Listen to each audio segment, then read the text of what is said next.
Día magíster, soy el estudiante de Matemáticas de la carrera de Psicopedagogía a Distancia, segundo ciclo paralelo B. Voy a explicar acerca de lo que son los procesos neuropsicológicos.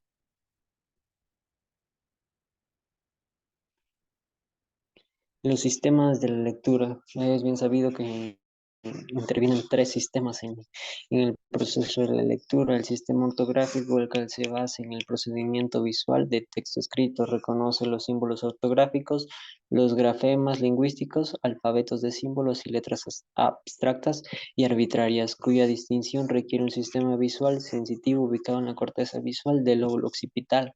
El sistema fonológico, el cual tiene que ver con los sonidos del lenguaje. Allí se reconocen las palabras, cómo son constituidas por sonidos independientes, los fonemas. Es esencial para aprender a leer. El área responsable del procesamiento fonológico se ubica en la región temporal superior. Y por último, el sistema semántico, el cual se ocupa de construir el significado de las palabras. Esta habilidad se desarrolla temprano cuando un niño escucha y aprende nuevas palabras y es muy dependiente del entorno familiar en el que crece. Las rutas y circuitos neurales que participan en la lectura, pues como ya sabemos, la lectura es un proceso cognitivo de nivel superior que ocurre desde las áreas visuales, desde la parte posterior del cerebro hasta la parte frontal del cerebro. La lectura, el cerebro utiliza dos vías o circuitos neurales, lo que es la vía o el circuito fonológico, conocido como circuito superior, y el circuito de acceso directo, conocido como el circuito inferior. El circuito fonológico superior decodifica palabras, es decir, convierte los grafemas en fonemas. Luego de analizar las letras de las palabras y su orden, la información pasa al primer plano, donde a cada letra se le asigna el sonido correspondiente que expresa la palabra, es decir, su pronunciación. Este circuito se construye durante la enseñanza de los sonidos de las letras y proporciona un mecanismo de lectura no solo de palabras ya conocidas, sino también de palabras desconocidas para la cual utiliza la relación letra-sonido. El circuito de acceso directo conecta directamente el reconocimiento de la palabra y del área visual de la forma de las palabras con su pronunciación y su significado, sin necesidad de pasar por la etapa de la decodificación y de establecer la relación letra-sonido.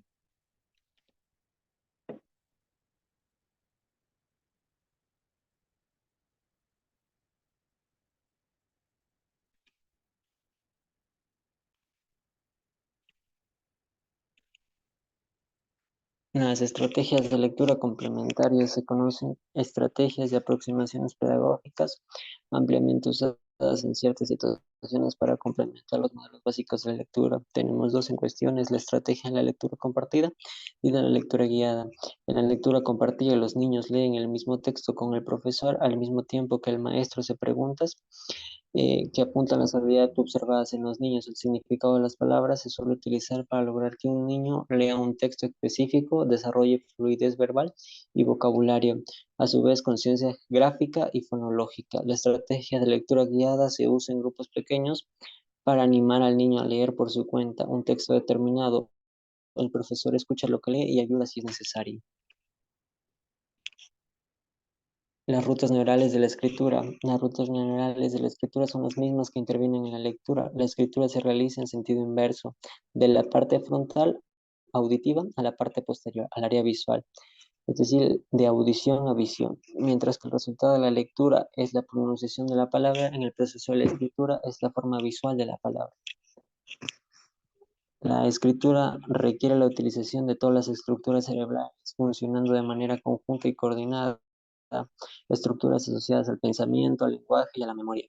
Las funciones de los diferentes lóbulos cerebrales implicados en la acción de escribir son las siguientes. El lóbulo frontal, en el cual se encarga de las funciones de razonamiento y abstracción de lo que se va a escribir y planificar.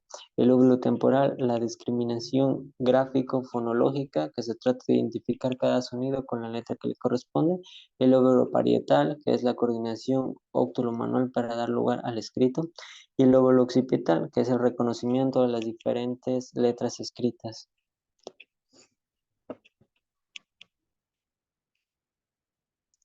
Los circuitos neurales de procesamiento de la información matemática, pues como sabemos, el área de percepción numérica se encuentra en la parte superior de los dos hemisferios, entre los lobos parietales. Es en un espacio llamado surco interparietal. Esto se confirma por la activación observada en esta zona al procesar información sobre un número escrito o expresado verbalmente como una palabra o dígito, o al mirar un conjunto de objetos y pensar el número que lo compone. La existencia de tres redes neurales de procesamiento de información matemática tiene varias implicaciones para la educación matemática. La diferencia del proceso cognitivo de la información matemática con los correspondientes a otros dominios sugiere que ante la dificultad de aprendizaje en otros dominios, con las diferentes áreas de conocimiento matemático tienen varios circuitos de procesamiento. Parece imposible concluir que las distintas habilidades cognitivas en diferentes dominios de las matemáticas también pueden disociarse. Según estos déficits en algunos dominios de las matemáticas no significa deficiencia global matemática. Esto sería todo. Muchas gracias.